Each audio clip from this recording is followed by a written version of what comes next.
Монголчууд эртнээс өндөр уул, тахилгад овоонд эмэгтэй хүн гарахыг цээрлэж, хормоо билээс буюу барааны газраас сүслэн дээжээ үргэж ирсэн байдаг. Энэ нь социализмын нийгмийн үед буруу ташаа ойлголтыг өгч, бурхны шашныг муучлаж байсан шиг эмэгтэй хүнийг дорд мууд үзэх, эр хүн илүү гэж үзэж буй хэрэг огт биш бөгөөд хашир хэрсүү өвгд маань байгаль эхийг шинжин таньж, ажигч ухаанаараа уул овоог босуудаг газар нь соронзон орны нөлөөлөл их, салхины хуйлрал их, агаарын даралт сэрэг, тэнгэр газрын завсар учир үргэлжид дээш доош таталцсан байдаг гэдгийг мэддэг байсан тул газрын сүрд дарагдахаас сэргийлж эмэгтэй хүн гарахыг цээрлэж иржээ.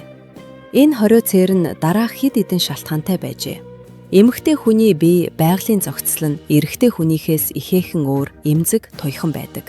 Энэ нь газрын сүрд дарагдах юм уу? Өндөр газрын эрчимд цохиулан ирээдүйд үр хүүхдээ тээх савнд хийх хургах. Хожим тэр нь үр хүүхэд тээх төрүүлэх цагт гин болохоос сэргийлж байсан учиртай байж. Азрын сүрд дарагдсан буюу дайруулсан эмэгтэй хүний яс хэврэгших гимтэй байх ба төрж нярайлах цагтаа гим гажиг учрахаас сэргийлсэн ухаан байжээ. Өндөр уул овоонд эмэгтэй хүн гардаггүй нь ямар нэгэн хиймэр, эр хүнийг эмэгтэй хүнээс дээр гэж эмэгтэй хүмүүсийг дорд үзсэн, бузар муухай гэсэн хэрэгтэй огт хамаагүй бөгөөд ажигч хэрсүү өвөг дээдэс минь олон зууны туршид байгаль ихээ ажиглан таньж мэдсэний үндсэн дээр дагаж мөрдөж ирсэн. Цэвэр инрэл нэгүсэл, өрөвч ухаанд тулгуурласан хорио цээрийн ёсон юм.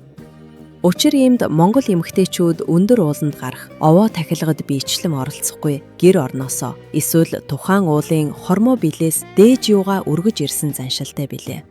Гэхдээ энэхүү цээрэн зөвхөн тахилгатай онцгой уус болон бүс нутгийн зан үйлийн хим хэмжээнд хамаардаг бөгөөд энгийн спорт, аялал жуулчлалын зорилгоор ууланд гарахад ямар нэгэн хорио цээр байхгүй билээ.